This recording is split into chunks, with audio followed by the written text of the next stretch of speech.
ठरलं तर मग या मालिकेच्या येणाऱ्या भागामध्ये आपल्याला पाहायला मिळणार आहे इकडे अर्जुनने त्या रात्री साक्षीकडे 2 मोबाईल असल्याचे सत्य बाहेर काढलोय. हे आता दामिनी वकीलला कळलेलं असतं. दामिनी वकील साक्षीला बोलते, तू आता हे कबूल कर की खुनाच्या रात्री तू आश्रमातच होतीस. साक्षीला माहित असतं की फिंगरप्रिंट्स तर मिळालेत, पण आता कोर्टामध्ये रात्री मी होते हे कबूल करणे म्हणजे मूर्खासारखे आहे. आणि हे सगळं करून आता साक्षी चांगलीच अडकणार असते. तेव्हा साक्षी बोलायला लागते, हे कसं शक्य आहे? मी कोर्टात मान्य केले तर मीच फसू शकते ना. दामिनी वकील बोलते, मी काय ते बघते, तू फक्त कोर्टामध्ये सिद्ध कर तू त्या रात्री आश्रमात होतीस. तर तू सांग, मी तिकडे अटकले होते, मी घाबरले होते, पण मी खून केला नाही हे तू सांग. दामिनी वकील सांगायला लागते की तू स्वतः सांगितलंच नाहीस, पण अर्जुनने सिद्ध केले तर तुला खूप महाग पडेल. ते साक्षी विचार करायला लागते, काहीतरी गडबड आहे. ते साक्षी प्रियाला फोन करते आणि सांगते की माझं अर्जुनने फोन लोकेशन ट्रेस केलंय आणि त्याला कळलंय की माझ्याकडे दुसरा फोन पण होता. आता दामिनी वकील सांगते की तू आता मान्य कर आणि कोर्टात सांग की मी तिकडे खुनाच्या रात्री आश्रमात होते. आणि ती सांगायला लागते की प्रिया, तुला पण ते सांगायचं की मी त्या खुनाच्या रात्री आश्रमात होते, पण सांगायचं की मधुभाऊनीच खून केलाय. तेव्हा प्रिया बोलायला लागते, तुला काय समजतं की नाही, तू काय बोलते? प्रिया सांगायला लागते की मला तर 100% कळलं की दामिनी वकील तुला अटकवते. तेव्हा साक्षी सांगायला लागते की आपल्याला आता जे पुरावे अर्जुनला सापडले ते आपण काहीच करू शकत नाही. तेव्हा प्रिया बोलायला लागते, तू पण अडकतेस आणि मला पण अडकवते. साक्षी बोलायला लागते, तू काय करू नकोस, तुला आता कोर्टामध्ये उद्या साक्ष द्यायलाच लागणार आहे. मी तिकडे होतो, पण खून मधुभाऊनीच केला.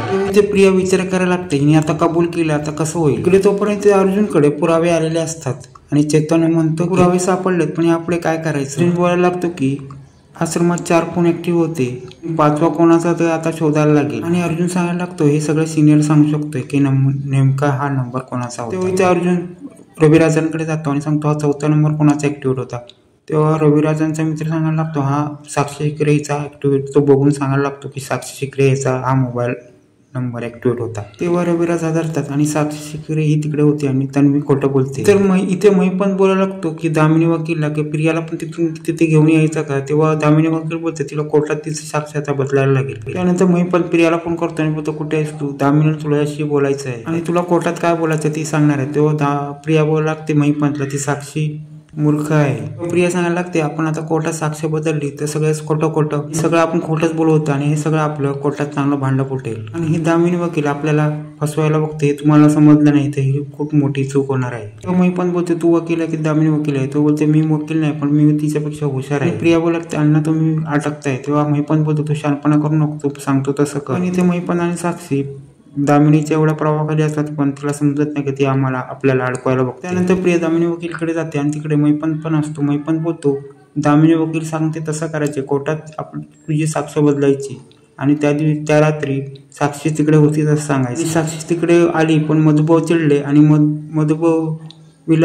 मधुभाऊने विलासवर हल्ला केला आणि त्याला मारून टाकले. प्रिया बोलायला लागते की कोर्टात साक्ष बदलणे किती योग्य आहे. तेव्हा मैपन बोलतो की कोर्टात तुझं बोलणं योग्य ते आपण नंतर बघू, तू आता काय सांगितलं ते कर. पण त्यामुळे पण दामिनी वकीलच्या ह्याच्यात जाळ्यात खूप पूर्ण अटकलेला असतो.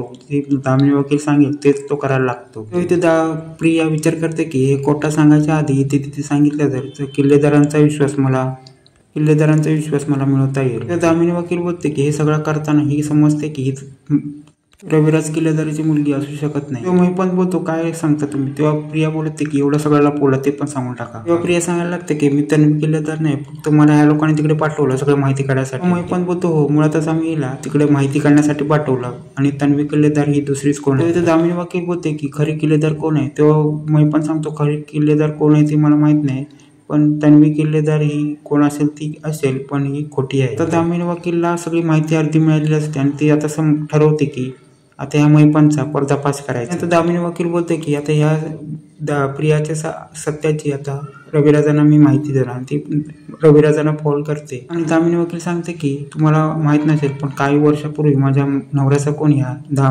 मैपननी केला होता. त्या केसमध्ये तुम्ही आम्हाला मदत केली होती, पण त्या मैपननी गुंड पाठवून त्या मैपन चक्रीने ही केस दाबून टाकली आणि मी पण काही करू शकले नाही. आणि दामिनी वकील सांगते की तुम्ही मुलगी म्हणून प्रियाला बोलताय, ती तुमची मुलगी नाही. आणि हे तुम्हाला सांगायचं कारण की तुम्ही आम्हाला माझ्या नवऱ्याच्या केसमध्ये खूप मदत केली होती. तेव्हा रविराज बोलतात की सगळं ठीक आहे, पण माझी ही तन्वी खरी मुलगी नाही, मग कोण आहे? तेव्हा प्रिया दामिनी वकील बोलते की ते पण आता शोधून काढू. आणि त्या प्रियाने आता कबुली दिली आहे, पण ते मी आता कोर्टामध्ये सिद्ध पण करीन आणि मी तुम्हाला पुरावे पाठवते, पण तुम्ही कोर्टात गप्प बसा, नाही तर मला काय सिद्ध करता येणार नाही. मी तुम्हाला पुरावे पाठवते ते तुम्ही बघा आणि तुम्ही मला कोर्टात काय ती साथ द्या. आता दामिनी वकील की महिपतकडनं बदला घेणार असते, कारण की भूतकाळात तिच्या नवऱ्याला त्यांनी मारलेलं असतं. दामिनी वकीलने एक केस घेतली आहे, ती फक्त ऍक्टिंग म्हणून घेतली आणि ती या केसमध्ये तिला दामिनी वकीलला महिपतला हरवायचंच असतं. आणि आता कोर्टात दामिनी वकील प्रियाचं सत्य कसं काढणार आणि प्रिया खोटी आहे हे कसं सिद्ध करणार हे पुढे पाहणे रंजकच होणार आहे.